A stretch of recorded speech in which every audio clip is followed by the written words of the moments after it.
Grabe, ang init. Napakaganda ng harvest ng solar natin ngayon.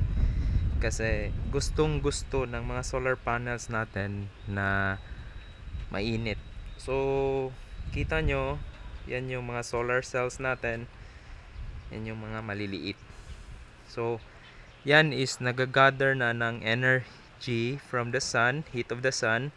So, mas maganda yung harvest during midday. So, importante rin na i-consider nyo sa bahay nyo na yung solar panels na pag-installan, kung may bala kayo, is merong matagal na init. Kasi baka yung bubong nyo is merong mga building surroundings, sayang rin yung panel nyo. Kaya yan yung isang kailangan nyong i-consider bago magpa-install ng solar panel. So yan, gathering na yan, tag 650 watts each panel. Tapos napaka pulido ng pagka-install, may L-footing, may railings, tsaka sakto yung end clamp. So yan guys, since medyo mahal ng kurente ngayon kasi giyera sa Middle East, then mahal na yung langis. So yung energy kasi natin or yung mga kuryente is gumagamit tayo ng diesel power generator, in which yun yung mga major contributor sa power dito sa Pilipinas. Tapos kung summer, syempre mainit, so mataas yung demand, kaya maraming gustong mag-aircon. Once mag-aircon, and then may pumapasok pa yung mga electric cars. So kung meron kang electric cars tapos mahal yung kuryente, mas maganda talaga meron kang solar setup sa bahay. Palipares sila na solar setup sa bahay na pwedeng capable mag-charge. Kasi yung electric cars natin is medyo malaki rin yung requirement. Around 7 kilowatt. So sa setup kong ito, ano lang siya, tatlong 650, so almost 2,000 watts yung panel ko. Tapos yan yung harvesting natin. So nagge-generate ako ng around 1,400 to 1,600 watts during midday, lalo na pag alas 2, alauna, alas 10, 10 to 2 p.m. Yan yung malakas na harvest. And then yan yung component sa solar setup natin. So ito yung MC4, then dyan yung kable papasok, then dito na tayo sa loob. So yan yung inverter natin, solar panels. Tapos meron tayong parang tinatawag na inverter kasi yung ginagather ng solar panels, yung output niya is DC na kurente or direct current. Ibig sabihin pag DC merong polarization. So merong positive and negative yung kuryente na nagagather ng solar panel. Kaya yun, ito palang setup ko is hybrid, pero may capability akong papasok ng grid, pero for now off grid muna. So tingnan natin yung setup dito sa so i-breakdown ko itong video na to. So ito lang yung solar panel na dapat nyong i-consider. By the way, sinasabi ko rin na yung bubong nyo, yung trusses nyo, kailangan nyo ring i-assess. Kasi bawat solar panel is tumitimbang ng 40 kilogram. So dito, additional load ko sa trusses ko is around 100 kilogram sa tatlong solar panel.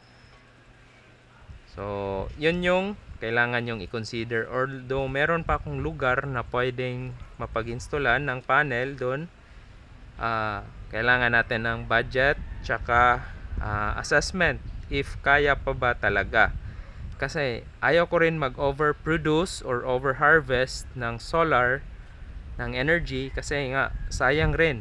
Kasi yung battery ko is maliit lang yung battery natin. So for another video, ipa-check natin yung sa loob naman ng panel. So dito tayo sa setup. So ayan ito yung battery ko.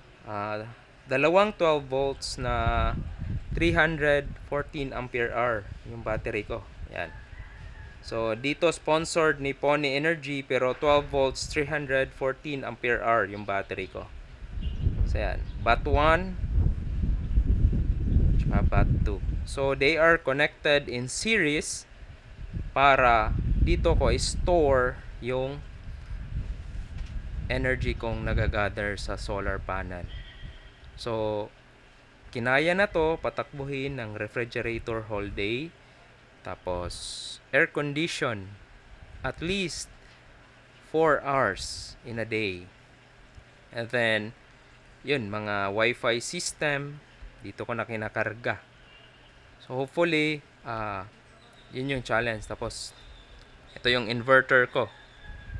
So this is not a sponsored video, pero yung specs ng inverter ko is a hybrid. Tapos hindi siya katulad ng mga sikat, kasi ayaw mo ng parang price lang yung binabayaran mo dyan, yung pangalan.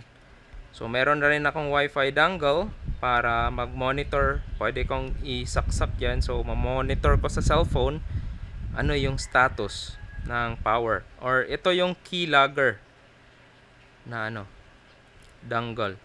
So ito 4,200 watts hybrid inverter. So ganyan ka setup. Inverter yung galing sa solar panel, papasok dito sa DC panel, tapos i-feed dito sa inverter, tapos magcha-charge sa battery. So yung inverter kasi natin is meron ng MPPT function. Yun yung kagandahan pag bibili kayo ng inverter, make sure meron ng MPPT tsaka inverter. Isa na to. Although may mga setup na hiwalay pa. So advantage muna kasi available na to yung technology during my purchase. So it's been running for almost 2 weeks pa lang.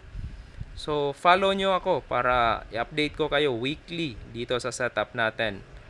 So currently yung voltage ng battery is 12 volts, pero nagre-reading na siya ng 13.6 tsaka 13.7.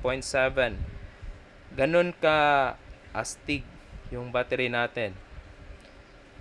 So pag 24 volts pala, hindi siya masyadong susceptible sa voltage drop. Kaya kung mag-create kayo ng solar setup, mas higher yung voltage, mas okay siya. Like 48 volts, okay na yun. Pero sa budget ko kasi, ito lang munang kaya 24 volts.